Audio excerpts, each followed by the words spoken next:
Okay, good morning, everyone.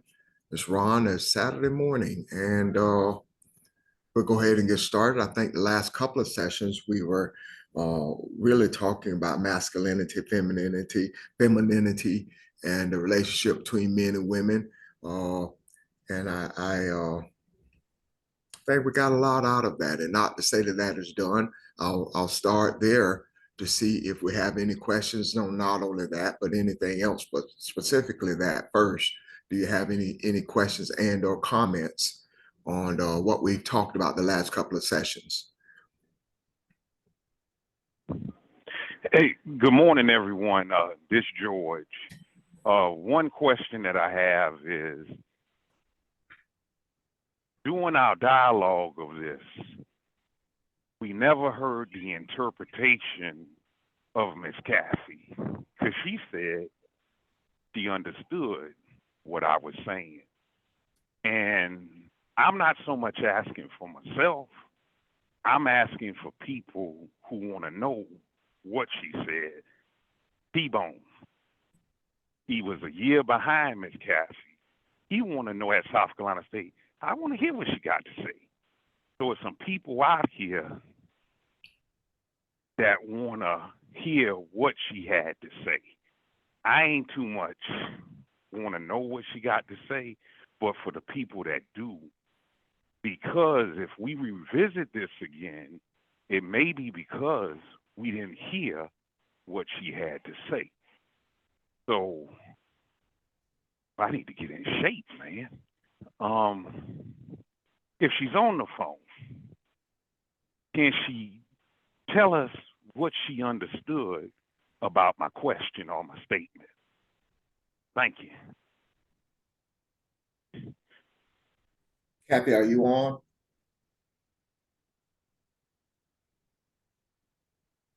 Yes, I am. Okay.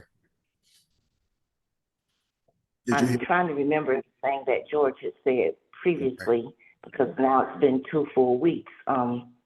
But basically, what I was saying is that where a person is in their journey and what they're feeling, we don't minimize those feelings. And basically, what I was saying was that he was explaining what he saw as the trauma that he has experienced in his life.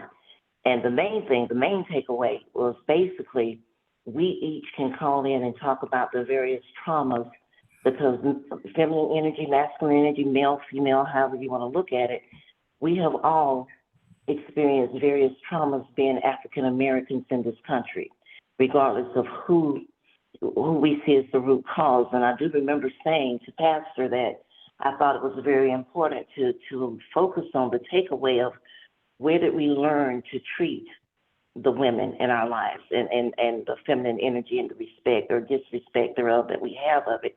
And I think that's why Pastor came back in and laid a foundation looking at what we've learned was from the Europeans on how we relate to one another. And so basically what I was saying was I understood the journey of his trauma that he's describing. But if you will recall, I said last week as well that we don't call in to debate who is responsible for the trauma and to stay stuck where we are dealing with the trauma. We call in to learn how to be the I am that we are so that we can move forward from the trauma because we can point fingers all day long and say it's the female. Is you can call it what some people have even referred to us as dark wisdom and the darkness and all, and we've got a lot of misinterpretations about the role of feminine energy and who we are and what feminine energy does. And so basically, my whole thing was the counselor in me and hearing what George was saying, I could see where he was coming from in his journey. But the thing that we have to caution ourselves about is let's not get stuck where we are because we can point fingers all day long. But the thing is about the growth of what we're learning about who we are and be able to embrace that and to move forward. And so that's what I was saying. And you'll hear me say this often, real or imagined, whatever your perception or your perspective is on any given situation, that becomes your reality. So as a result of the reality of where you are, now the question becomes, what are you going to do about where you are? Do you stay stuck? Or do you embrace what's being taught and allow yourself to move forward? So that was the concept and the way I approached what you were saying, George, and that's how I saw it. And so no right or wrong in this. It's just this is the reality of how you feel and where you are. But what do we do to help move forward? And that's just where we are with it. Thank you for allowing me to speak on what I thought on that. Thank you. Thank you. Appreciate that. Appreciate the clarity. Well, the one thing I will add in conclusion, some good did come from Saturday and Sunday. And that's not what I'm saying. I gave that video to people who I know I can't sway. I said, give me your interpretation of this. And one response, well, unanimously, all the responses was, y'all ain't been to church in 4 years? I like this kind of dialogue. And the other response was, when Miss Barbara was talking, might have been Miss Barbara or Miss Audrey, their voices sound the same, how transparent she was. And they were saying that's where y'all made that corner. She was transparent. She didn't say everything was her husband's fault. She didn't say everything was his fault. She was very transparent. She was talking about self-inventory. So some good did come from it. Not everything was bad. Yet what I do suggest is if you got an animal kingdom, give it to your people. Ask them for their interpretation. You may hear some things you don't want to hear, or you may hear some things that you do want to hear. Thank you very much. If I can answer or say something to that too, George, I really don't think any of it was bad. I think we had a brief misunderstanding and we moved on. And I think it was a positive discussion. I think it was one that very much needed to take place.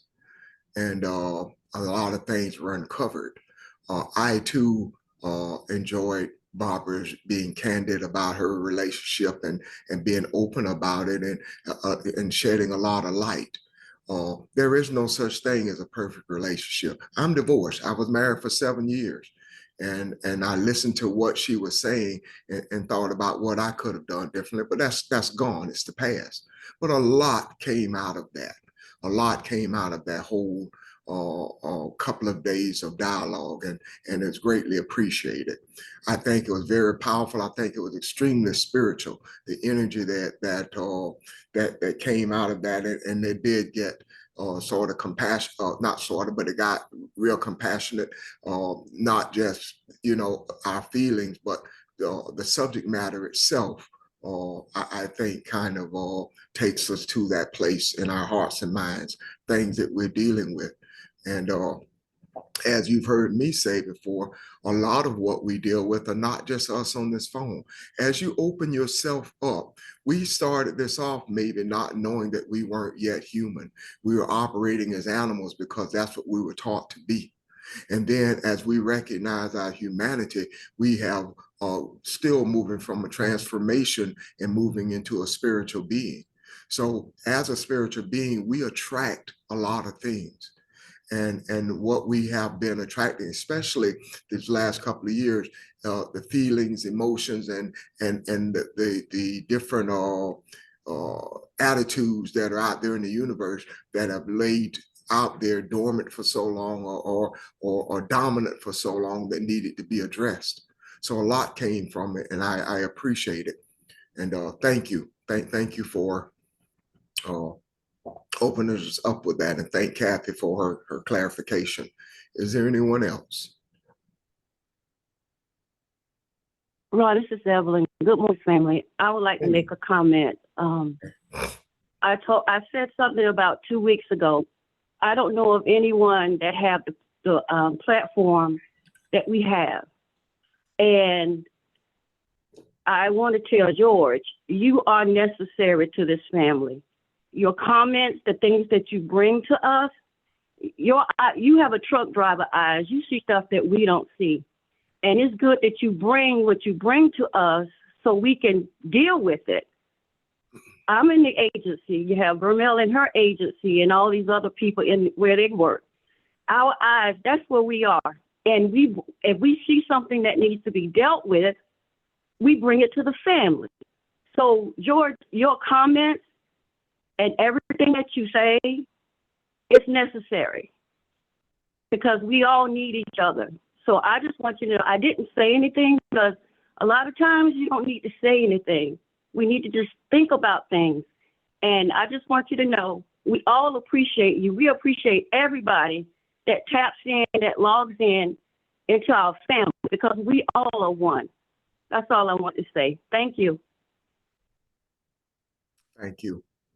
Very well said. Thank you. Anyone else?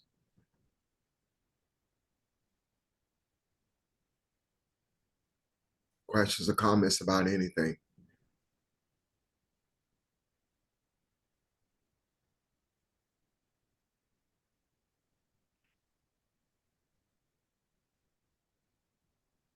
Okay. I want to, you said that you want to revisit some of the things, the discussion about feminine energy.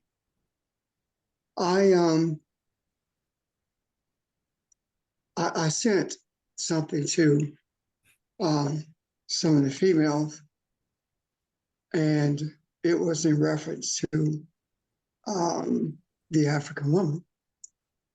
And the reason I did it is because I wanted to take an opportunity to really wake up the energy in our females, especially. Why? Because the African female is castigated, the American African female in particular, but females worldwide, because they are the manifestation of femininity. And the question becomes, why are they stifled? Because they are the source of life. For the same reason that the nose was broken off of the Sphinx to hide the identity of the Sphinx.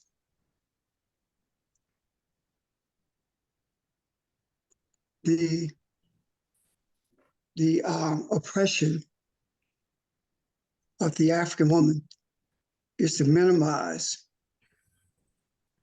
the creativity and to destroy the unity between male and female, masculine and feminine energy. What did I send to them? There were 8 women, and the thing that I sent to them says that from the GPS to home security to caller ID, the African woman gave the world something that they would not have had. Excuse me. What the 3D, the what was it?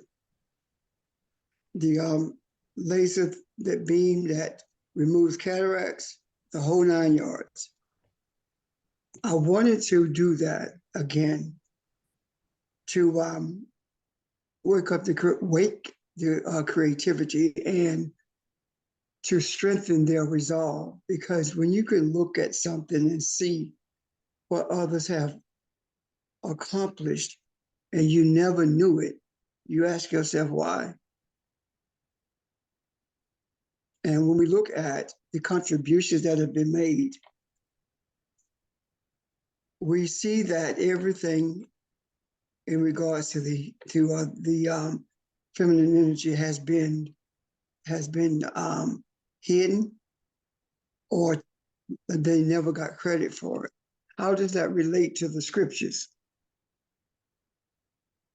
Mary of Magdala was considered to be a whore by the Christian church until the Catholics said they made a mistake. Then that changed.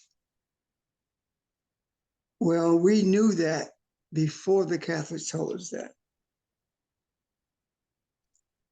And I have, for quite some time, been very forceful in defense of the femininity. At that time, it was the female. And the reason I was very forceful, and that is because of the things that I saw in my neighborhood up the street from us growing up, because of the things that I experienced and saw when I was in college, how everything that a female did that was unacceptable was amplified, and everything that the female did that was beneficial was minimized. And I felt very strongly that all of us should take an opportunity to remind ourselves that the personage of the female has been minimized more so than that of the African male. The African male's persona has been demonized. And that demonization comes from how we learned from our oppressors to do what they did, and then we're demonized for doing it. And I think both of those have to be taken into consideration.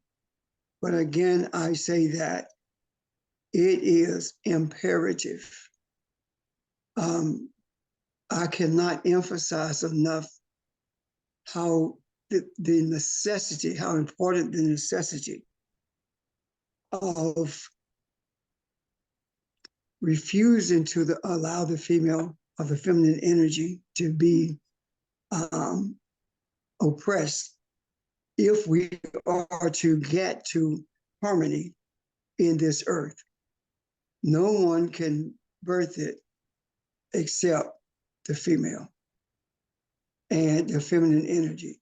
And males represent the seed, and masculine energy doesn't birth anything. And the manifestation of masculine energy is the male. So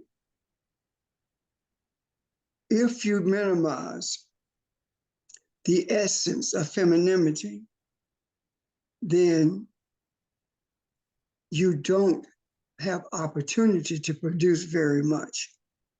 But if you respect it, embrace it, protect it, then we began to see how the world became what it was before the European invasion. Our world in a cable line, how it was before the European invasion. Because there was no repression of what females had to say or what they had to offer. It was not a male-dominated society. It was a society that worked in unison with each other, a society that was extremely productive because of the way they worked together. And when we came in contact with Europeans, we were forced into servitude. The projection of masculinity became the order of the day, and the suppression of feminine energy became the order of the day.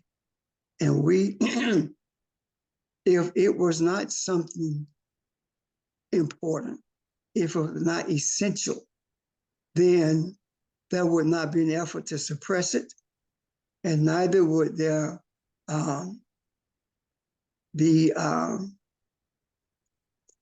such a struggle to embrace it, to understand it, and to project it and to listen to it so that that energy can be recognized as being intertwined with masculinity, that it is inextricably tied together for the benefit of humanity, as opposed to being treated as it is something separate from masculinity. Just like the electricity that we use needs a positive and negative charge before we can benefit from it. Humanity needs masculinity and femininity embracing each other and being intertwined to the extent that it cannot be separated before the world, before humanity is going to truly benefit from it. Thank you. Of course, I'll entertain any questions. If there are comments or something to add, you would like to add to that, please do so. Well, I got a quick question for the group.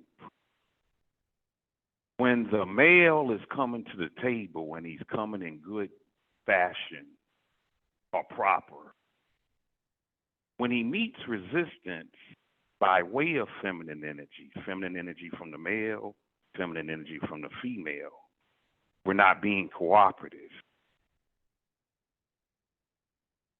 How is that male that's coming to the table in good fashion, no hidden agenda, no ulterior motive, and he meets resistance by way of feminine energy from the male and feminine energy of the female? That's one example. When the husband is trying to be the parent, and the wife want to be the child's friend, the resistance there, because when the male, or not male, when I meet resistance like that, I'm going to check out. Hey, George, why you ain't on this committee? Got to work. Somebody got to keep lights on.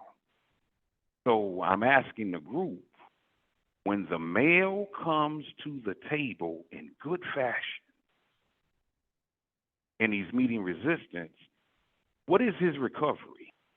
When he gives up, he get tired, you know, how is he to take that? And if it is getting like that and he's trying to redeem himself, get the group back together, how should he do that? And I'm asking the group that. So I'm going to start with you, Miss Evelyn, if you understand what I'm saying.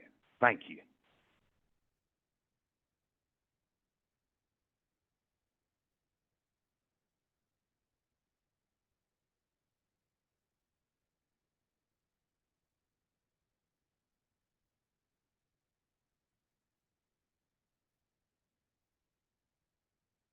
Y'all still alive, ain't it? Hello? I took it that you wanted a response from someone other than me. That's why I didn't say anything. So if anyone in the group would like to respond to that, please do. Yeah, good morning, everyone. This is George in Philly. I thought that maybe the question was to Evelyn, but I would just like to say, in terms of balance, we know, the divine principle in terms of our understanding of Mayat. But George, I think for me, knowing that we were create spirit beings and coming into the manifestation of our bodily form, when it comes to dealing with my wife, for an example, there's times that we may disagree. However, the spirit being that I am, I want to, be able to be still and know that, who I am, but at the same time, be slow to speak and quick to listen in terms of what my spirit is saying. And even though I may feel that I know that I'm right, there's a way that I try to communicate that exchange where it's not about blame, but it's about being in harmony. It's about being in order.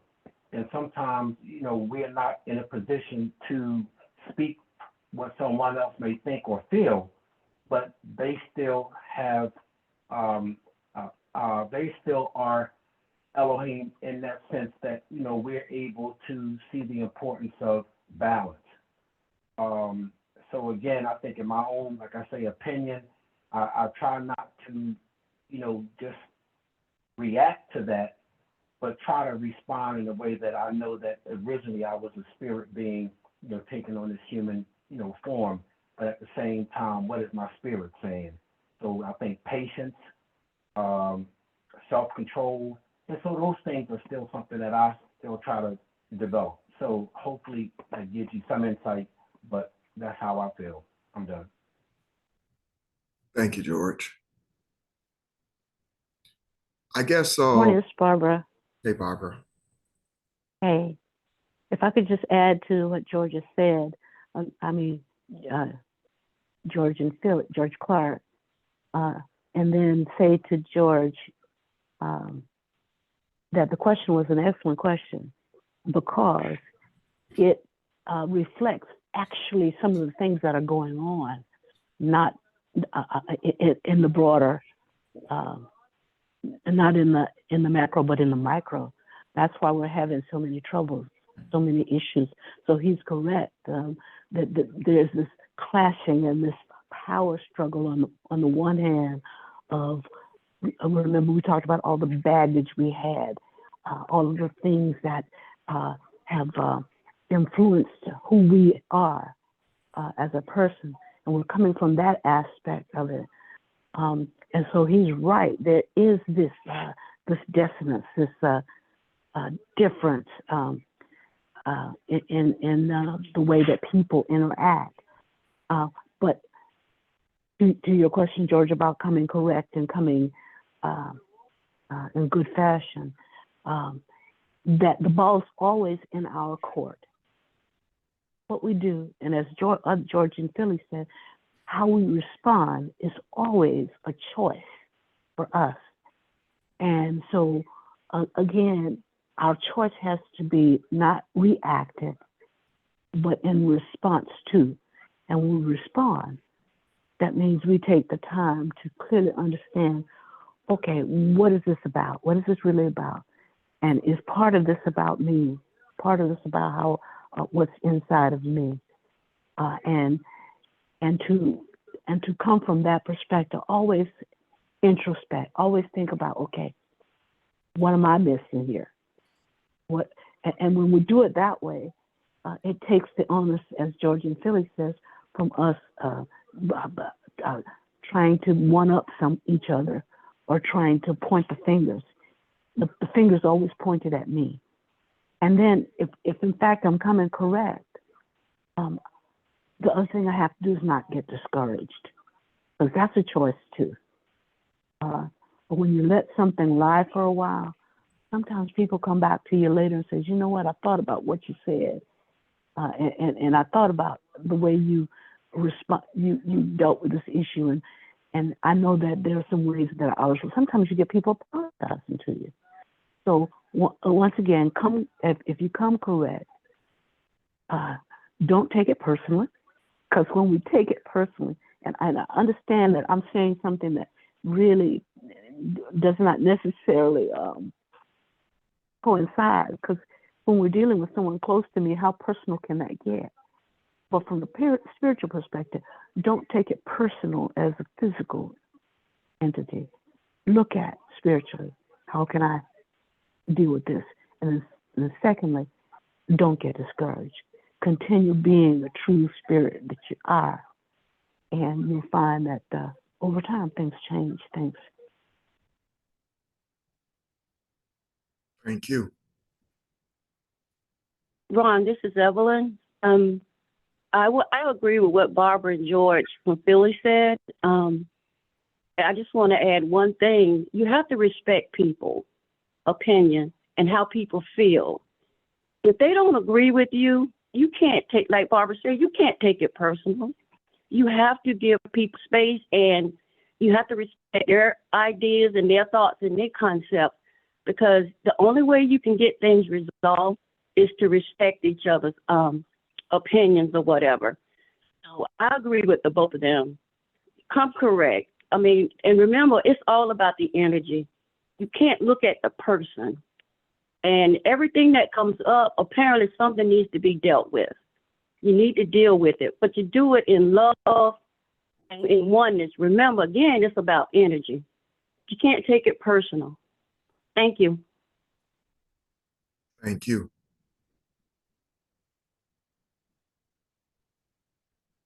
Ron, this is Kathy. I would like to add just one more thing to what everyone has said, Okay. because I do agree with everything that everyone said. But even when you feel that you're coming, quote unquote, correct, the breakdown in communication may be that the other person doesn't see that you are coming correct, because right becomes relative in that situation if you don't sit down and have dialogue, meaningful dialogue about how you're going to approach things in that relationship. And so just because at that moment, in that instant, you feel that you are, quote unquote, right, and you're coming right, right becomes relative if the other person doesn't see your right as being right. So it is very important that you have communication, dialogue, and going back to everything that everyone just said, approach it always spiritually and not from a place of emotions. And that will help you to stay in the moment of being the spirit man that you are, as opposed to leading with your emotions and tapping out and saying, you know, I've had enough. I'm just going to leave. I'm just not going to discuss anything anymore. Nothing changes when no one changes. And so if you want to see change, you've got to work at changing something. There is a reason why there's miscommunication in the dialogue, why what you see may be right to you, but not right to the other person. So you have to be able to have that dialogue. And I just wanted to share that. Thank you. Thank you, Kathy. Okay, well, Mayor, here's go ahead, Reverend Richard, I'm sorry. all I want to say is that when there is miscommunication or when you're not on the same page, that did not happen overnight. There was a breakdown someplace. And you have to ask yourself, where did this change come from? But you have to do that as quickly as soon as you see it, because if you allow it to fester, it only gets worse. And sitting down and discussing it is much easier and much more productive than checking out or engaging in an argument or having a confrontation over it. Thank you. I guess before George answers, my question when I was listening to everybody speak was, what about experience? If you and that person have been together for a while, what about experiences? You guys have, it's not the first time, as Pastor just said, I guess, that you had something that you didn't quite see eye to eye on. What was the compromise before? And in a lot of instances, we sort of know how these things go as far as, for example, I'm not the best with finances. And I remember when I was married, that was one of the things I said, you handle this part. This is yours, you handle this. So if something ever came up and she said, well, this, that, and the other thing, I had to kind of yield and say, okay, because I know she had more experience at that and she was probably right. And that may be a poor example, but what I'm saying is, in most of our relationships, we have enough experience to pull from in situations like this. So what about that? What role does experience play when we reach this kind of deadlock or come to this place? Well, Ron, quick question for you. Being that you stated you submitted that role to your significant other because she was better at the finances than you, and that could very well be true. Yet, what if her leadership skill is not the best because you can give me something as a assignment or a task, yet if my leadership skills are very abusive, if Monique turned all her finances over to me because I'm better in finances, yet I'm abusive in leadership, she has to beg for her own money. No, you can't have that. Some people are going to be good in finances, male or female. However, if the leadership, you're being abusive with it, it ain't going to never pan out. So, Yeah, and that may have been a poor example. I couldn't think of no, it. that was a good example to me. Do you all not know people that are in leadership that are very abusive? What I'm Of trying to course say, we do. if she were to say, which she did, say to me, okay, this is what we have and this is what I'm trying to do. In a couple months, this is where we'll be. Let's look at this again when we get this done. I can see that because I know by her experiences that she's been good at managing this. You see what I mean? So does that experience, no matter what the subject is that ever something that you see, that something that becomes one of the deciding factors in which way we should go with this? Have you learned to trust the other person in making decisions?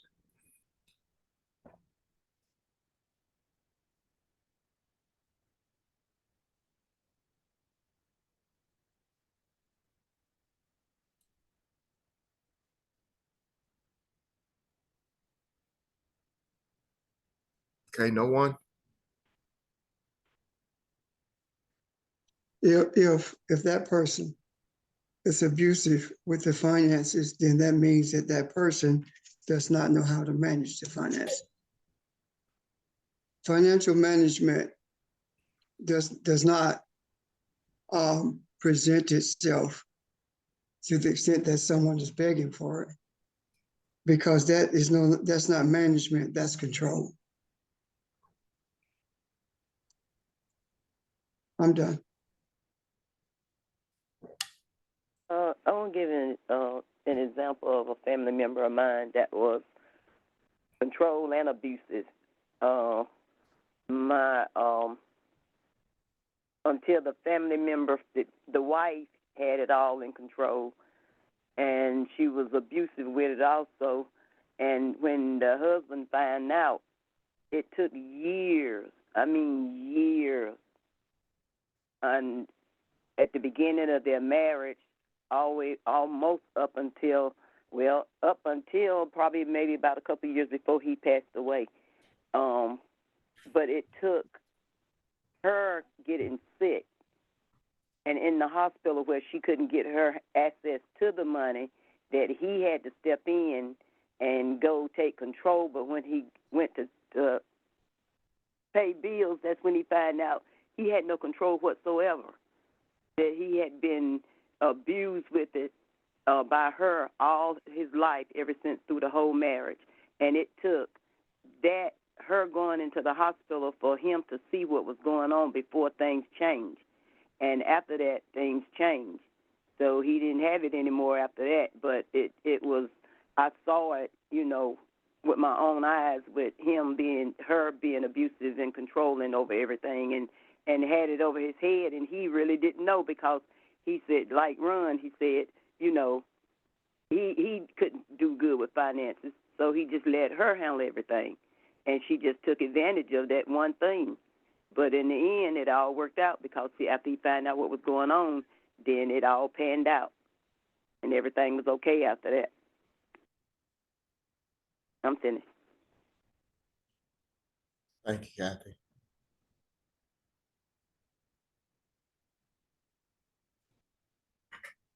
George, I think this is all we have, man. Do you something you see in what was said?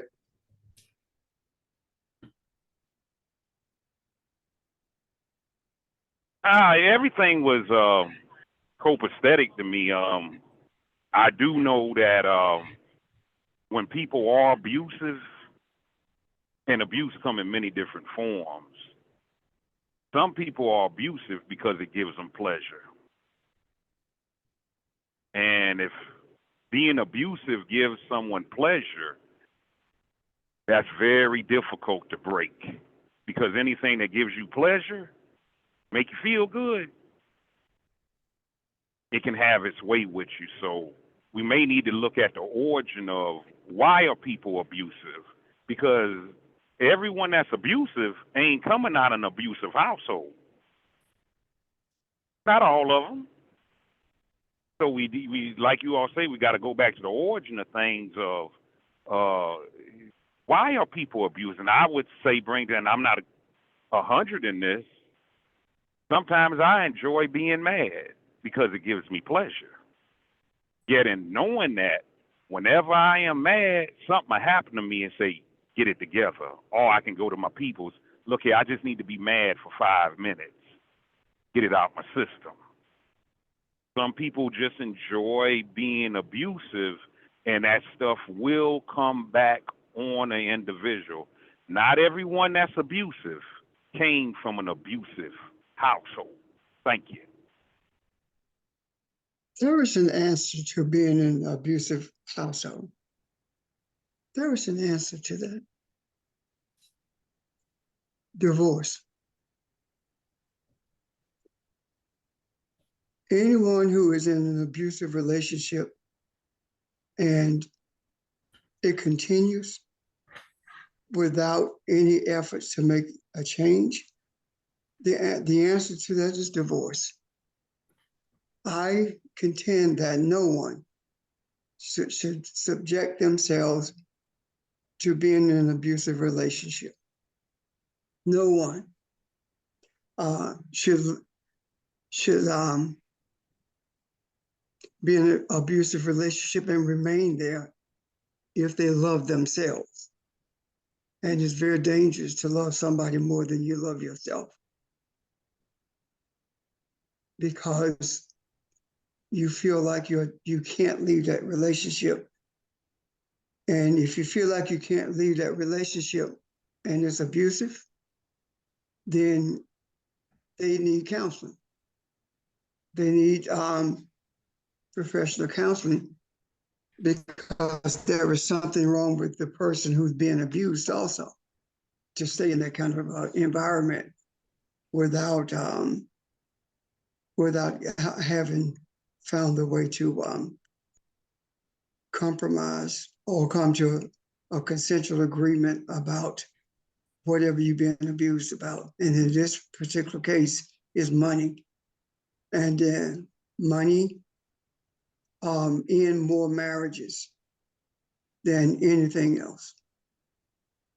Thank you.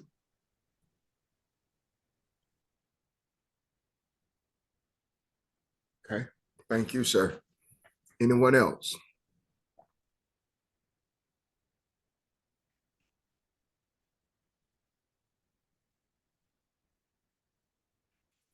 Okay, I have a question for you if no one else has anything. I want to ask a question about feelings and emotions. What role do they play? What role do they play specifically for the people on this phone? Where are we? I mentioned something to Pastor earlier, and part of it is I'm having trouble with my meditations. I'm having trouble concentrating now. A lot of things happen to me that I think is my transformation as to what goes on in on the phone here. I used to be, I love nature shows, and anybody that knows me knows that. But now, if I see an animal kill another animal simply for food and has to eat, I can't watch it. For some reason, I'm real sensitive to things now. And especially seeing abuse or even reading about abuse in the paper or through a news feed or anything, I'm highly sensitive to things. And I think it affects my meditations. I have a theory about it, But I wonder how you feel. Where are you as we move forward here and where we are now?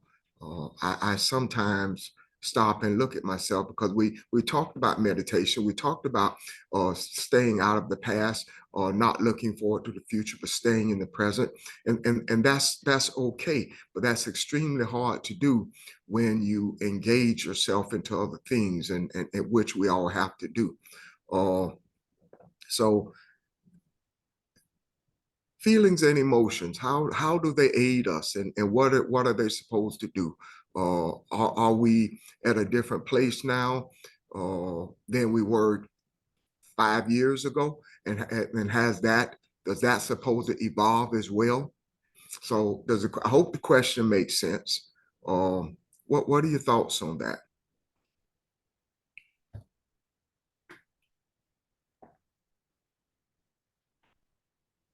I think if we don't evolve, we devolve. One of the reasons that we sought to understand what's in the scriptures is because we wanted to evolve. And the evolution of our desires came and still comes through our desire to evolve. When it comes to having troubles, as you stated, with your meditations, I would like to pose a question. When you have trouble with your meditation, is it because you get angry with what you see, or is it because you have empathy with what you see? Actually, it's anger, it's hurt, uh, and I have a hard time dealing with it. I used to be able to just kind of step away from it and just take a deep breath and go back into where I need to be. But that's becoming difficult now.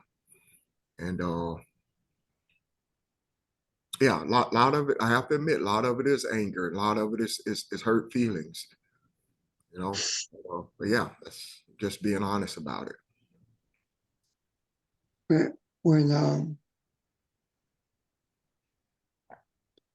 When Jesus observed what was going on, what was happening, what the Romans were doing to the people,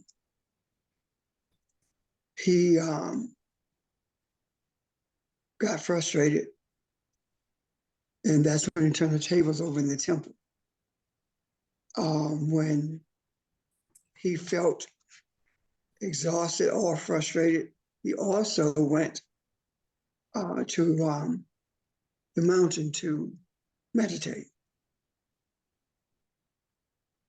Why did he do that? He did that because he knew that the universe would replenish him and give him the strength to move forward. Not only replenish him, but also realign his energy with that of the universe. Frustrations, especially when it involves a desire to bring humanity to a place of unicity. Being frustrated with that becomes an impediment, or it becomes an asset. It can become an impediment if we see that the trouble meditating is a problem.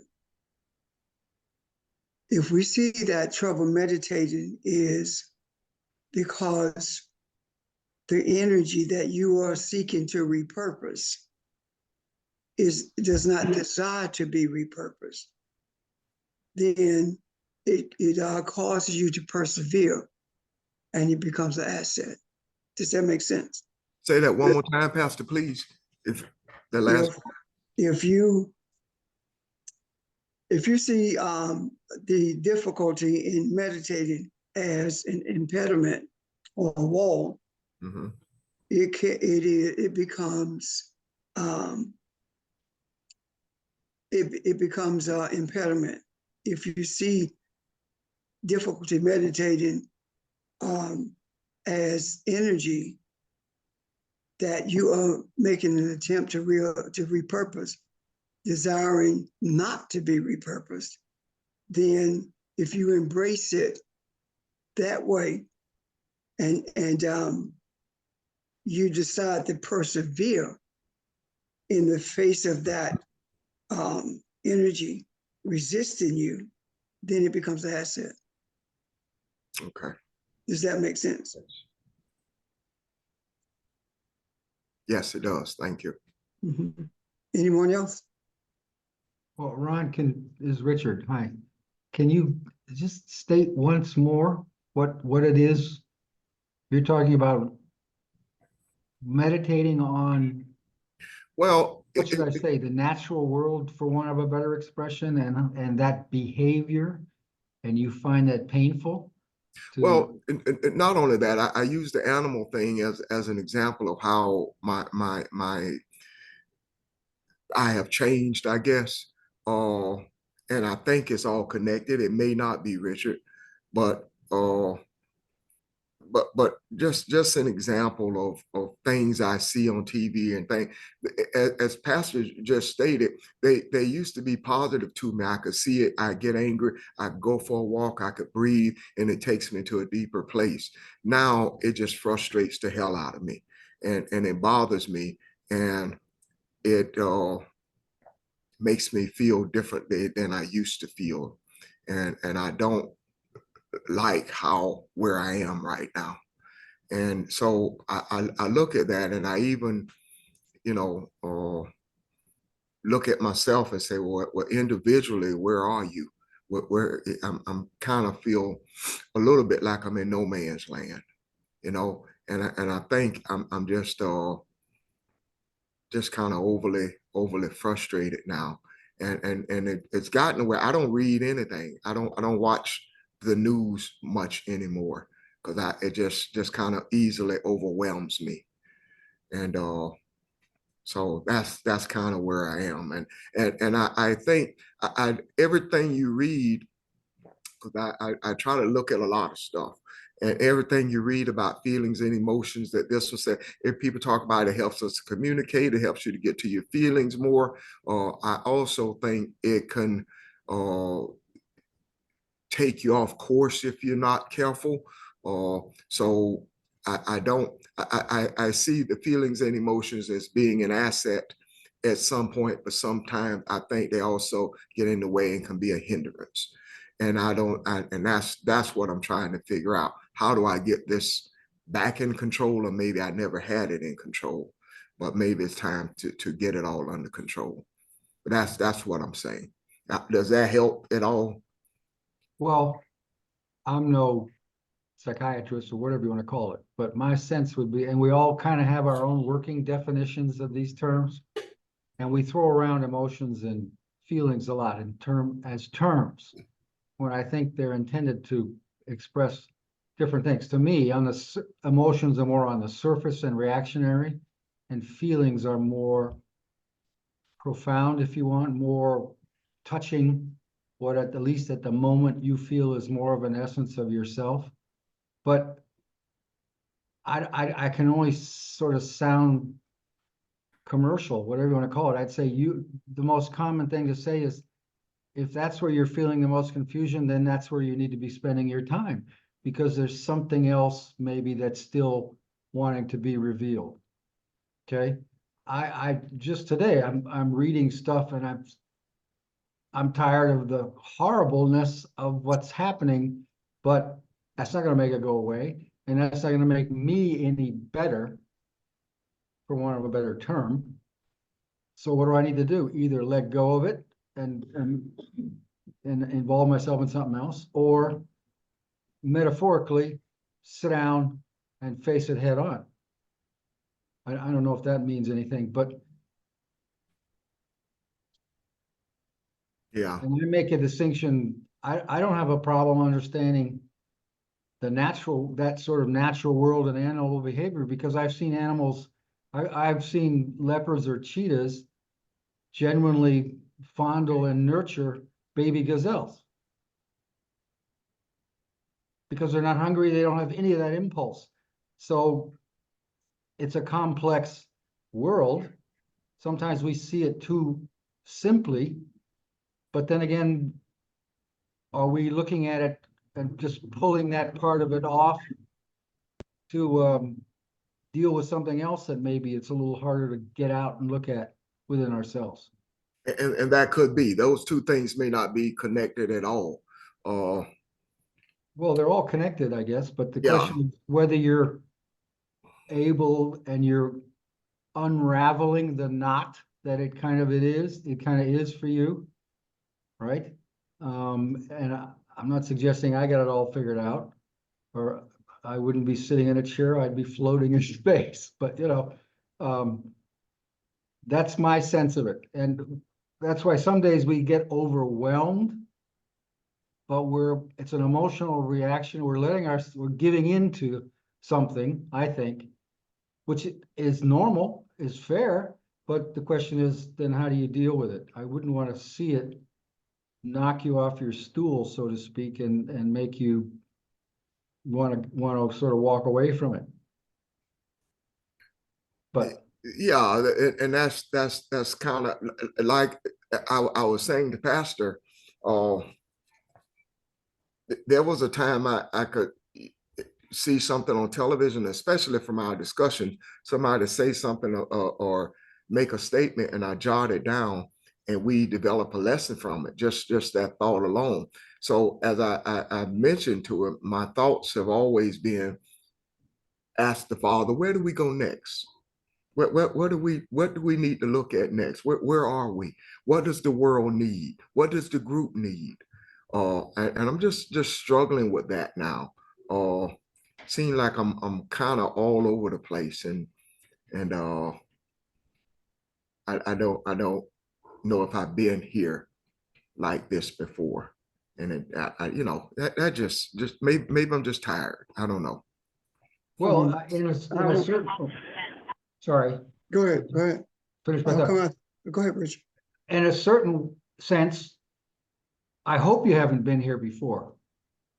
Right? And if it's a new kind of frustration, again, either you walk away from it and then you find out it was just a passing something, or you put some space and it's still there, and that means it's time to try to jump in there and see what you can do to sort it out so that it doesn't take over your feelings, if you will.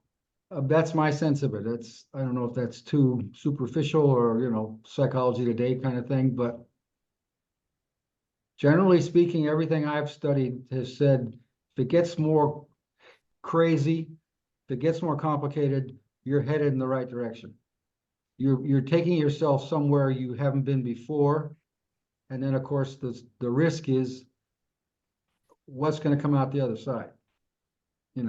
I doubt if you're going to turn into QAnon, but apparently some people did. They couldn't handle it, and nobody was trying to help them, in my view. So, and I can read and see plenty of things that my immediate emotional reaction can be pretty extreme. And then I got to go, whoa, how does this help anything? Particularly because I'm watching it on TV. I can't even reach it. So anyway, there is the old adage my mother used to tell me, just turn off the TV, go for a walk, breathe, recenter yourself a bit, but you're changing. So the way you see things are going to change. Yeah, and that's kind of, I'm sorry, Pastor, go ahead. Yeah, I want to jump in right here. Okay. First of all, what I hear is totally, what I'm hearing rather, one of the examples is totally out of sync with nature itself. To be frustrated or angry because an animal is eating another animal is outside of the realm of what happens naturally. The hungry animal kills. The animal, as Richard described, nurturing another species is not hungry, so it doesn't kill. So the animal who kills cannot kill its prey in what we determine to be a humane way and cook it. The hungry animal does what its nature is in order to survive, and that is to kill prey. The other side of that, when the frustration comes as because of the way people are being treated. A classic example is the way the European world is treating the Palestinians and everyone else of color. And you see that, and that angers you, then my question becomes, are you angry because you've not forgiven them? Or are you angry because you feel impotent, that you can't not do anything about it? If the anger is because of unforgiveness, then that needs to be worked on, and an understanding of how you got to that place needs to be analyzed by you.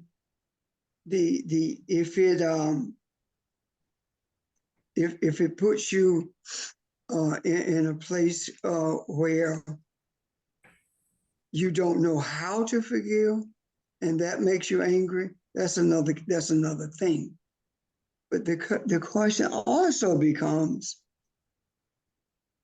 if it angers you to the point where you don't know whether or not you should quit, then are we functioning as Elohim? Elohim gets angry, but pushes through it. Elohim gets angry, but seeks to understand rather, why the anger is there and move forward. And I'm not talking about Elohim who created us. I'm talking about Elohim, the Elohim we are. We are Elohim in these bodies. And living in these bodies, Elohim sometimes is forced to take a back seat to what we call human nature. And the reason human nature forces Elohim to take a back seat is because we are functioning based on our human instincts as opposed to our spiritual realities. Does that make sense so far? Yeah. And the latter part is, you should not expect to know what the group needs. That's not for you or me or any one of us to determine. I believe that you are as a state or as a space, any space, that I've been in that space, let me put it that way. And when you come to grips with the understanding that you don't know who you are in totality, that saying that we are Elohim is the truth, because we are Elohim, but what does that look like? it doesn't look like, it doesn't take on a desire to figure out what the group needs. What I learned from that is knowing that you are Elohim is also knowing that you don't have the wherewithal to make that determination. When I gave up my free will, doing that removed from my shoulders the responsibility of trying to figure out where we're going next or what the group needs. I sleep better because I don't have those kinds of pressures. I trust who I am. And it's very difficult to get on a Zoom call with this many people and not know what you're going to talk about and not know what's needed. When we started the discussion about feminine energy, that was not predetermined, but look where it carried us. But the universe determined that it's time for us to look at something that's very controversial. And it's very controversial because it is one of the most difficult things to teach or for others to understand.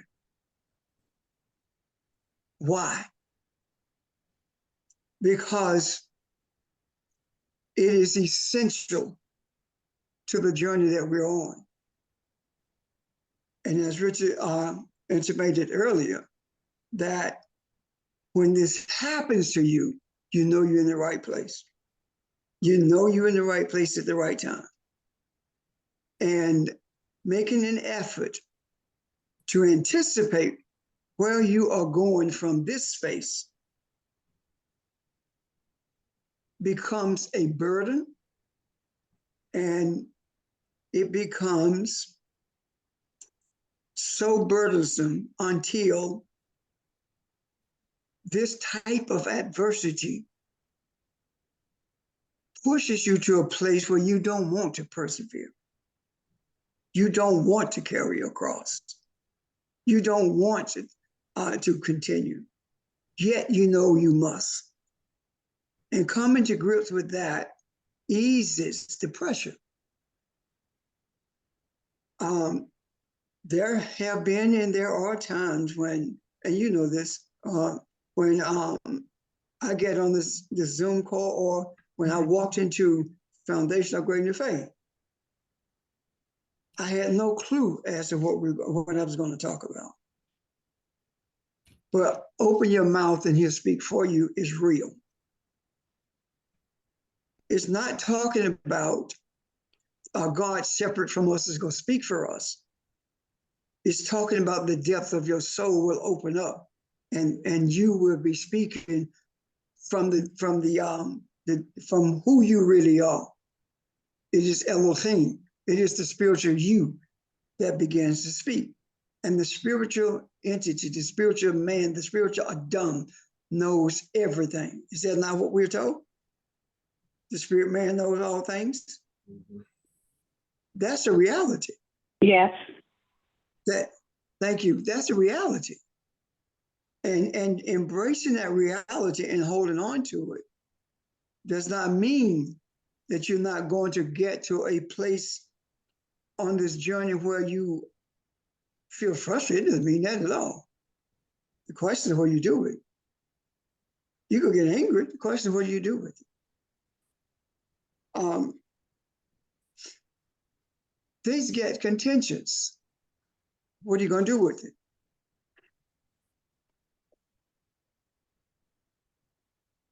We must be willing to do the hard things. And the hard things is not so much responding to people who raise questions or who challenges. The hard thing is knowing what you're going to do with yourself. whether or not you go continue to persevere. So those are things that we have to contend with within ourselves. And the more sensitive you become, the easier it is to misplace or misunderstand that sensitivity. If you were not sensitive, then you would not be experiencing the essence of Elohim. Does that make sense? Yeah. That sensitivity does that. But if we look at the sensitivity and compare it to what's going on, then we are reverted to our mindset. And that makes it very difficult to persevere, because what you see is like, damn, when does stuff go in? We've been going through this for how long? You know? When is Israel going to be put in its place? When America will be put in its place? When do we get to a place where these things come to an end? And if we are who we say we are, that becomes an impediment to the journey that we are on. If we see it as being exposed for the purpose of change, then it becomes an asset. I'm done.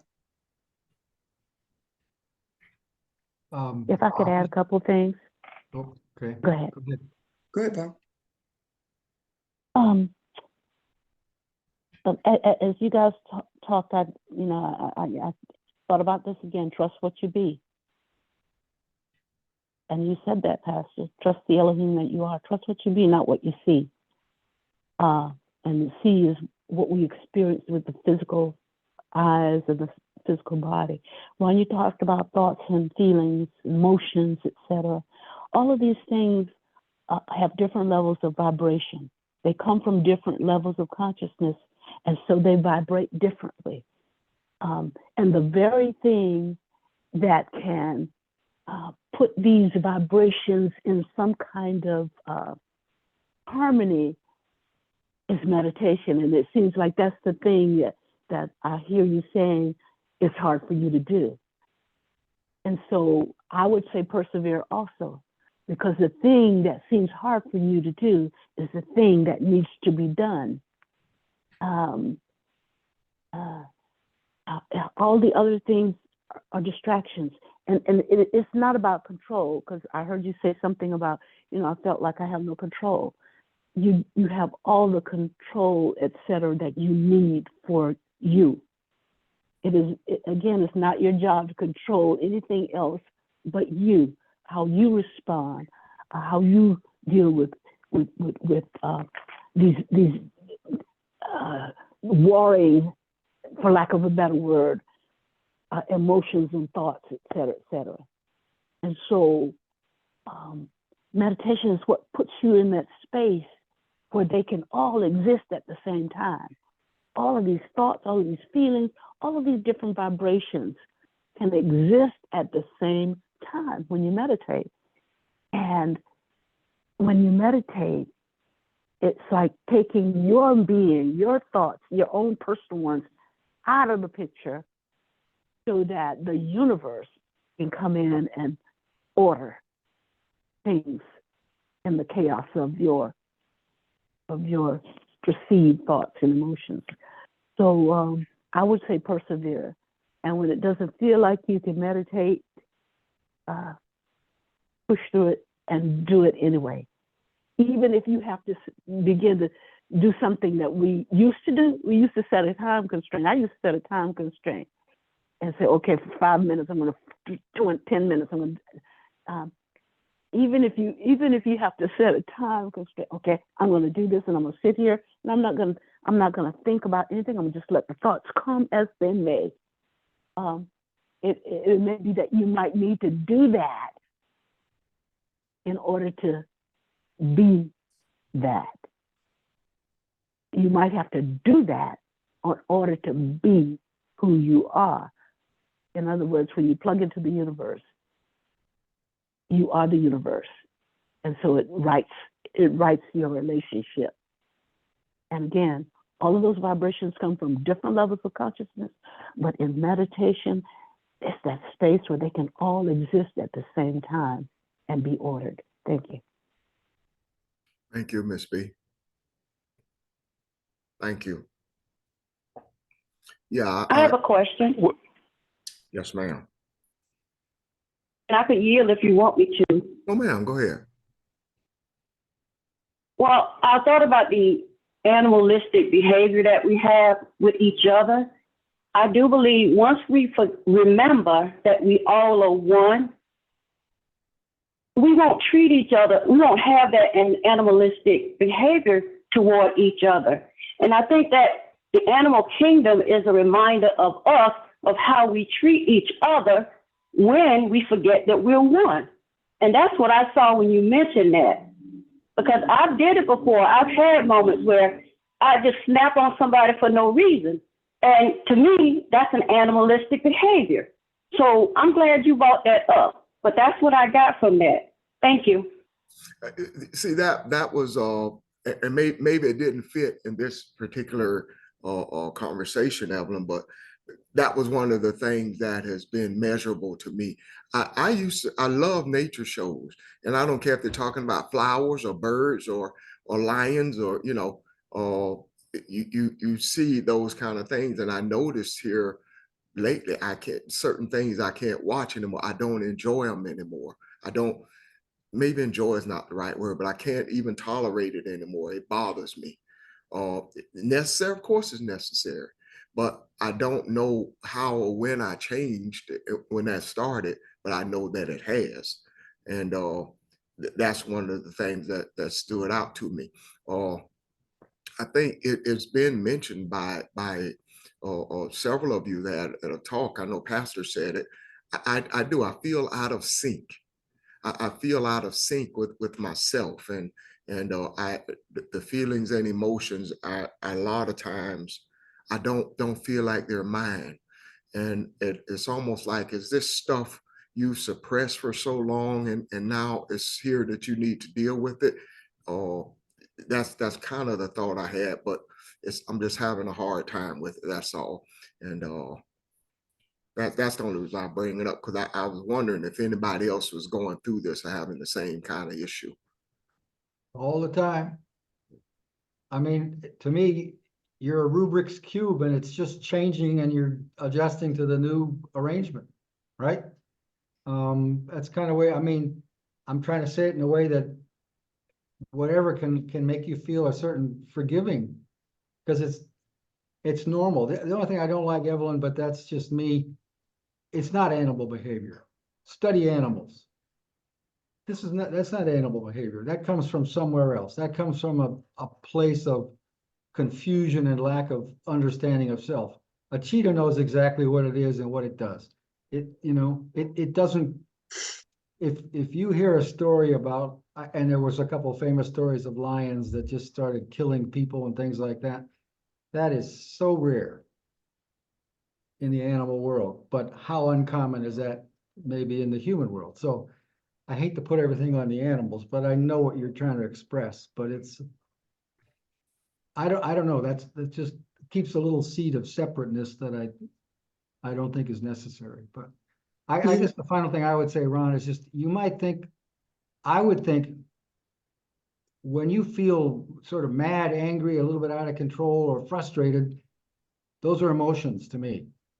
Behind those are your feelings. When you feel more reasoned and clear, that's exactly, yeah, I use the word reason.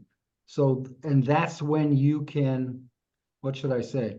Instead of going in circles or creating a ball of dust around yourself, that's when you can move forward. There's an expression in the martial arts that what you can objectively observe, you can control.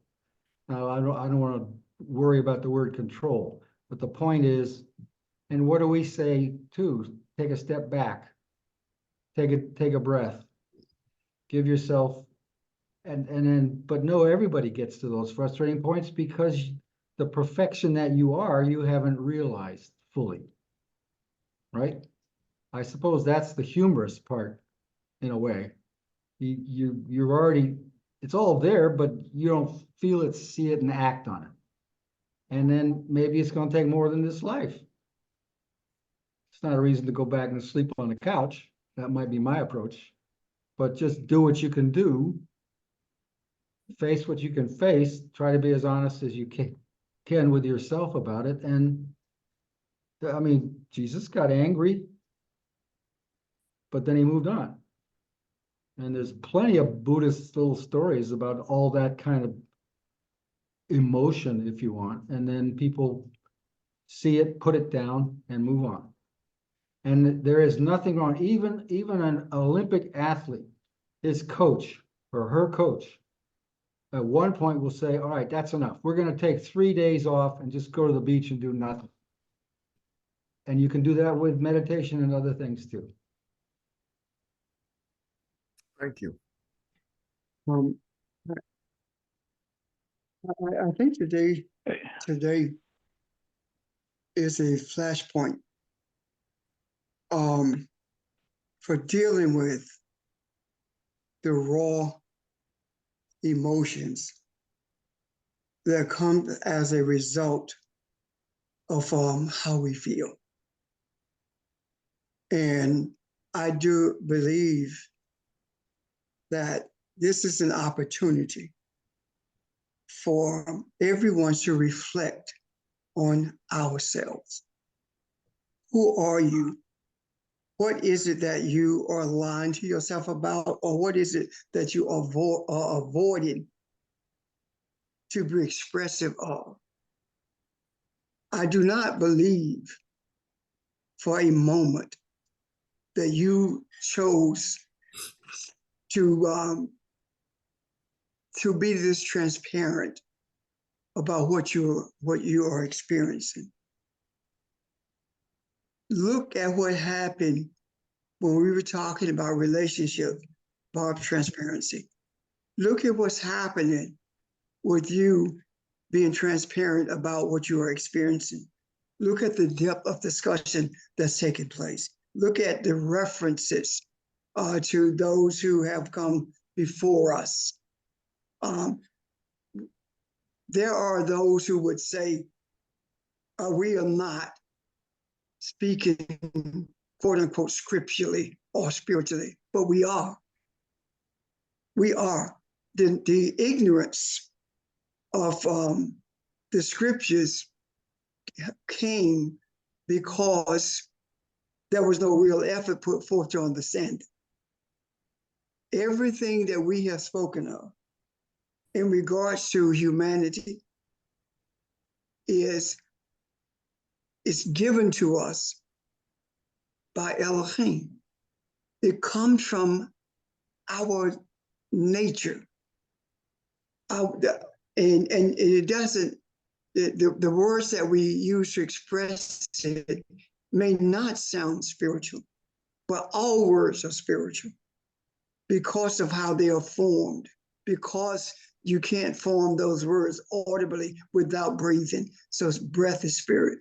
And the audible sounds are natural in terms of being human. So there's a combination of the two that makes the one. This is not just for you, Ron. This is for everyone who are experiencing, who has experienced it, or who is going to experience it. Because at some point, you want to get out of the boat and get on the bank of the river because you're tired. But you always get back in the boat because you shut down to find yourself, to feel, to experience the true nature of your being. Sometimes that takes stepping away for a week or two. Sometimes it can be done overnight. But also, it can be done now. And what I mean by that is every one of us can benefit from this, what's being said, and what has been said in regards to femininity. Every one of us can benefit from it. But we have to embrace it in order to benefit from it. We have to believe it before we can embrace it. The reality of it is this. If you are fractured in your relationship with yourself, you're going to be fractured in other relationships as well. If you don't deal with or embrace, accept how you are fractured. I'm not saying that I'm whole. I am fractured. I really am. I don't focus on that. What I focus on is the essence of my being. And that helps me to move in relationships without fracturing those relationships or those involved in those relationships. But you have to accept it first. And one of the other things I want to share with you guys is this.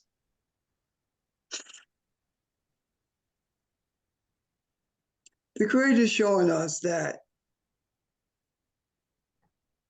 there is not one thought that has been learned through the process of education that can give us the strength that's necessary to travel this journey. Education equips us to get a job and to follow orders.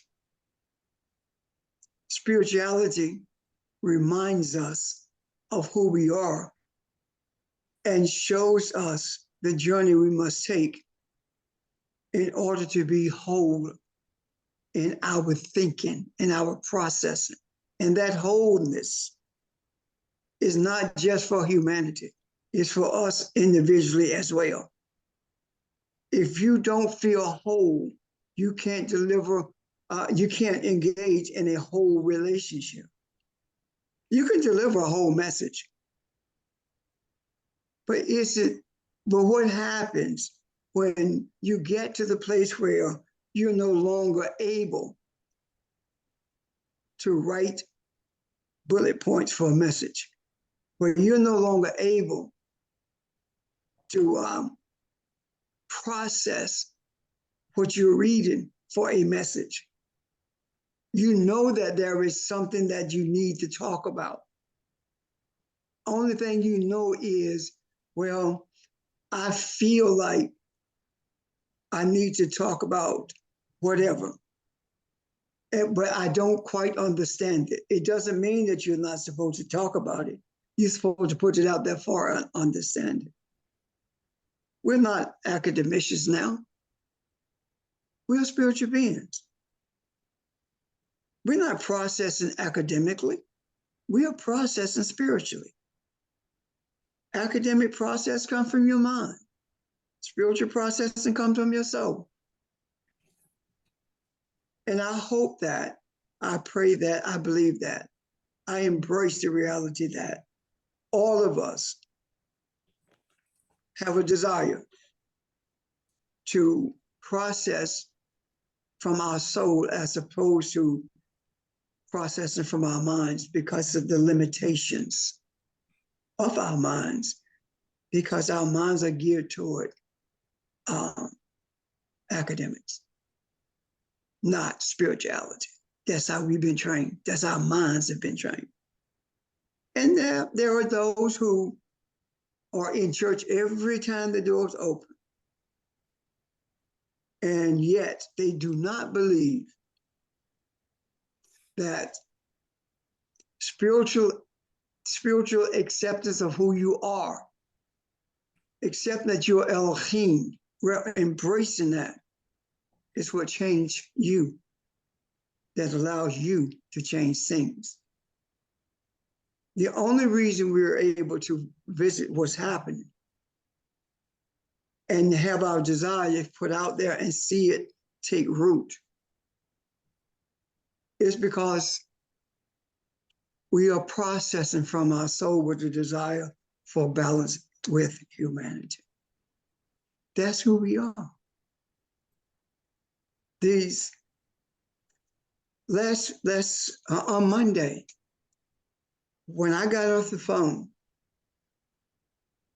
I received a phone call, and it was from this minister who has been under my umbrella, my teaching for years.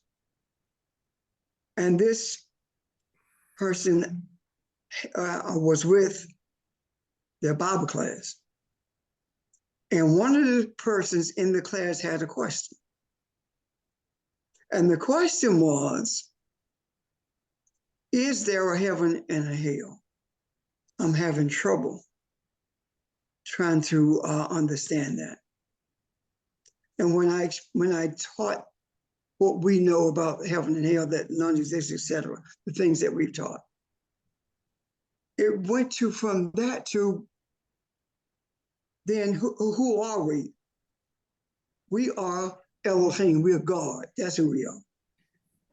And don't you know, that group of people had not even entertained the thought that we are Elohim. Yet, when that was presented, in the way it was presented, they embraced it immediately. That tells me that we are at the end of the day. And the understandings by those people who have never entertained that says that even though they didn't come to the fields in the first part of the day or at midday, they came at the end of the day. That speaks volumes to me about who we are and where we are in this. I'm done.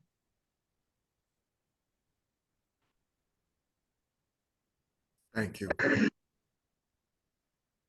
Hey, quick question for everyone, and I'm directing this to you, Ron. Based on what you said, you stated at a point in time you were in harmony with yourself, and I'm paraphrasing. And maybe at that point in time in your life, where you were in harmony with yourself and in harmony with your universe, maybe you had a goal. And whatever you're wrestling with now, that you can't see a lion destroy another lion, maybe you've outgrown that goal and you need to develop another goal. And what I mean by that is this. The grill we got, for 3 years, that was my goal. And that's what I would focus on. And in focusing in on it, it aided me in my breathing techniques. And focusing on my goal, when I would go to a meeting and I'm bringing my presence and my energy and I'm coming in good faith, whenever I would meet resistance by way of people who find good in evil and evil in good, when I check out, I went back to my goal, thinking about that grill. Now, that grill at this particular time is not a priority. I've outgrown it. I don't do anything with it, or I'm not doing anything with it. So I move on. So I got another goal now. So when I check out, and you all can ask Monique this, Monique has caught me several times talking to myself. And she said, "What, Jordan, you all right?" I'm like, "I see my fruit." So you got to have a goal. I'm not saying you got to have a goal. Yet my goal of where I am now does not include anyone else. It's my goal. And it's personal with me. It's not really personal. I can share it with you. Yet if you share it with you, someone going to say, "That's a goal." So wherever you were in harmony with the universe and yourself, maybe you done got fat by number 7. You done outgrown it. You got to find you a goal now where when you see that lion destroy that zebra, and sometimes you will see the zebra destroy the lion. it doesn't affect you because you have a goal. A friend of mine, he going through a rough divorce. So I asked him, I said, hey, what's your goal? Say he don't know. I don't know. I said, at one time you had a goal. You wanted the concierge service. And we would talk about it every night. And he said he wanted to be a masseuse, a chiropractor, you know, people coming to town, I got you. And he walked away from his goal. Hey, boss, you may have to go back to that goal to get back right or find you another goal. So in life, if you give more attention to your occupation than you give yourself, that's a problem. Because out here in life, you got to have some self-inventory. If you don't have self-inventory yourself, you're going to have a crisis of leadership. Anything that requires more attention than you give yourself, you're going to have a problem. Platonic relationships, you give more attention to that platonic relationship than you give yourself, you got a problem. And if you marry, how much energy you giving your spouse? That's the bad of it. But there is a beautiful side of a platonic relationship of the opposite sex, same sex, inside out. So, what's your goal? If you ask me what my goal is, I'm scared to share it with you, but I can talk about it though. And I see it, and guess what? I may never reach it, but I see it though. So when I check out, I go dead straight to my goal, because in that meeting, when I know a person receives pleasure by seeing good and evil and good, if I don't focus in on my goal, I'm there with them. So you got two people focusing on that, what can happen. So my suggestion to you is, Ron, believe it or leave it, you got to go back and find you a goal. Okay. And anytime you get frustrated, run to that goal. And guess what? Yeah. I'll say this in conclusion. When I'm around my animal kingdom, I may check out on them. And my homeboy, Phil, we call him Feel Good. Hey, man, you done went upstairs by yourself? I said, yeah, man, I had a little zippity doo-dah moment thinking about my goal. And we all understand that because each one of us got a goal. Yeah. So it's just a suggestion. If someone asks you, hey, what's your goal? You need to be able to say something. Well, so that's what worked for me. Thank y'all. Thank you. You're spot on in a lot of what you said. And I'm going to add this, George, because it's reminded me of last week, is sometimes you don't realize the wisdom that you speak on and what you spoke on today. That was not your alter ego. That came from your soul, your spirit, and that's appreciated. And that's what I was meant last week when we concluded our talk. That's spot on. That's wisdom, and I appreciate that. The goal is, though, I never set for myself. The goal is I try to move out of the way and let whatever needs to happen happen. But you're absolutely right. Maybe when I thought I was in sync, I wasn't at all. Or maybe I did outgrow it. Maybe we moved to, because I don't think we evolved so on here and we go from thing to thing and place to place. I don't think we ever really realized how much ground we covered.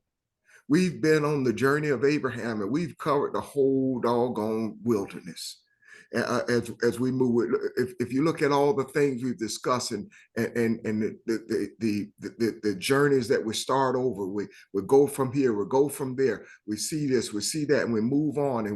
So yeah, I see what you're saying. The goal is to be who I'm supposed to be. That's always been my goal. And sometimes I recognize that, and I guess I'm at a place now I don't, and having difficulty doing it anyway. But I do understand and embrace what you're saying. Okay.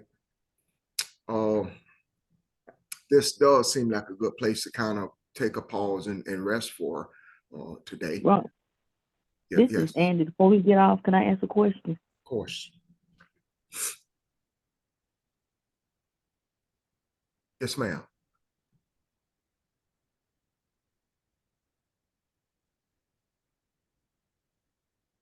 Angela, are you there?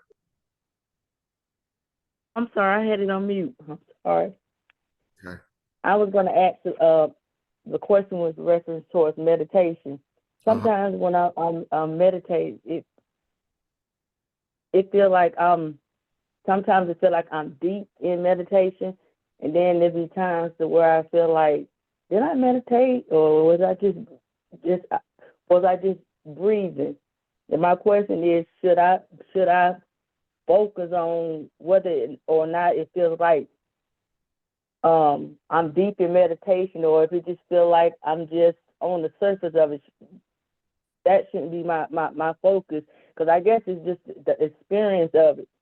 If it feels like I'm not experiencing, or that I didn't, get anything out of that meditation when I probably did, but just sometimes it feel like I can feel it when I'm meditating, and sometimes I say, well, did I do it right, or this or this or that? I mean, so. Okay, thank you, Angela. Appreciate your question. Is anyone care to answer for Angela? I do. Nick,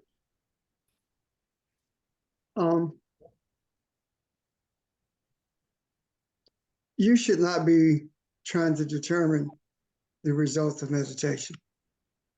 When you're making an effort to determine the results of it or analyze it, you're not meditating, you're thinking.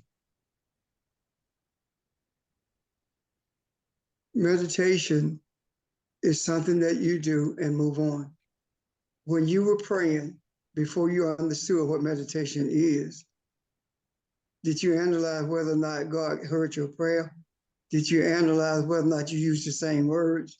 Did you analyze whether or not you go get results? Did you wait to see what you felt after you finished praying? If you did none of those things when you were praying audibly, then do the same thing now with meditation, and that is, let it be what it is. Thank you. I get what you're saying. When I was saying what I was saying too is mainly if I'm meditating, and then when I'm finished meditating, that's why I use the way terminology where I did is, it feels like I'm still burdened with the feelings that I had when I meditate. That's why I put it in that, because that's the way that I could explain it at that moment in time. So that's why I was saying it feel like, yeah, I feel better, and then sometimes it feel like it's still there in that essence.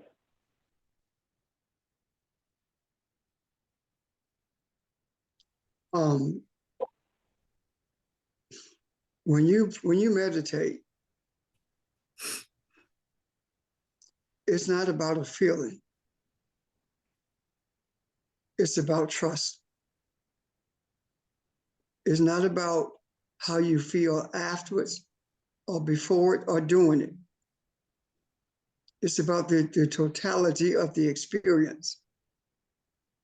And if you are determining that this is how I feel sometimes, but then this is how I feel other times, or I don't feel anything at all, that is analyzing your experience with meditating. Again, let it be what it is, because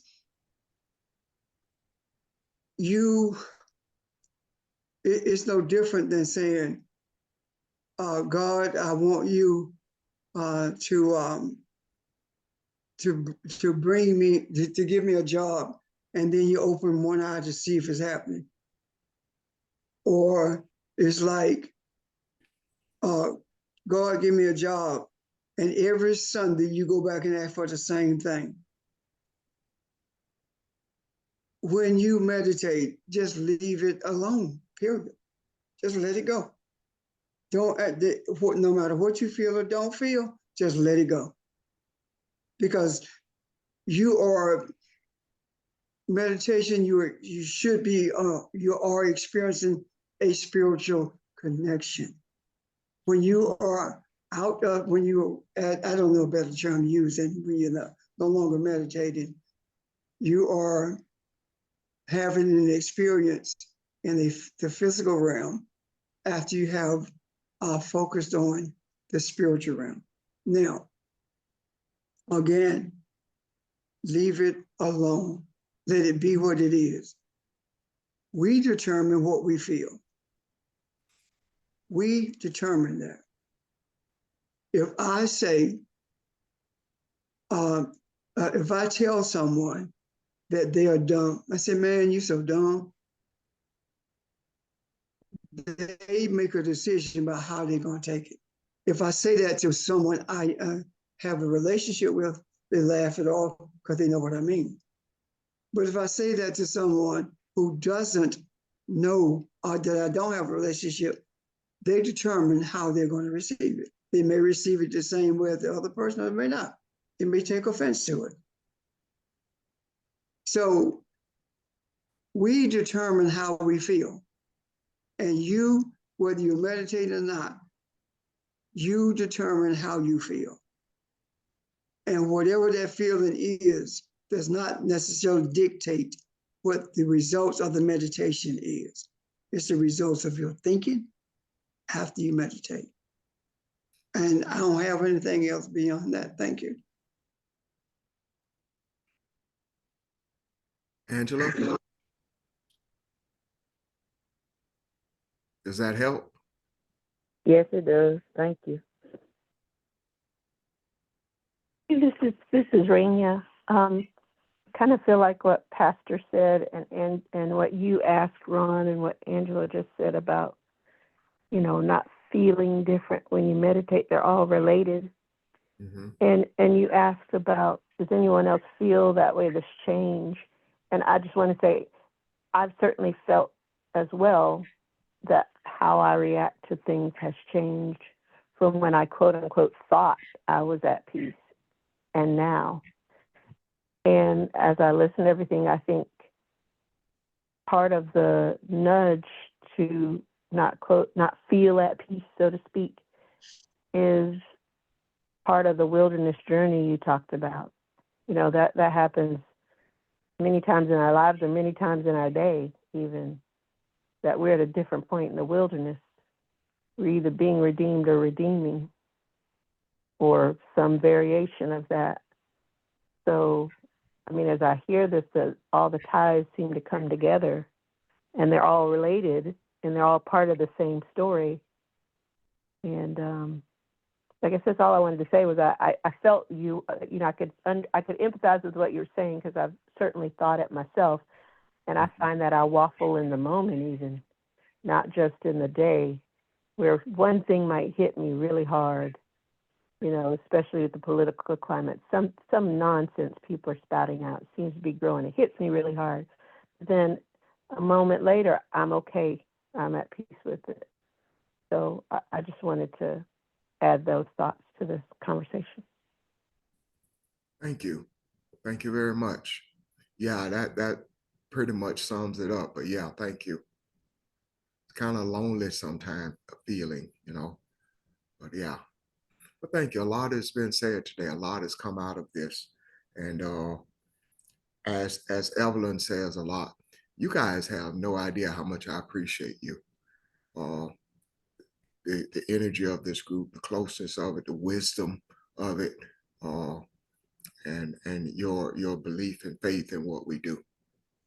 And thank you. I agree with something else someone said. I can't remember who said it earlier in the morning, this morning, but we're all necessary. We're all here for a reason. We're all necessary, and we all represent some aspect of mankind. And thank you for that. Thank you for tuning in and doing this 3 times a week. I know we're making a difference. I know who we are. Gets a little hard sometimes, but I know who we are. And I thank you for that. So anyone else, questions or comments before we call it a day and log off? Anything else? All right. Well, I hope you have a great day. And thanks again. And look forward to seeing you tomorrow morning, 11 a.m. Okay. Thank you. Have a great day, Thank you. guys. Thank you. Thank Talk with you, you later. everybody.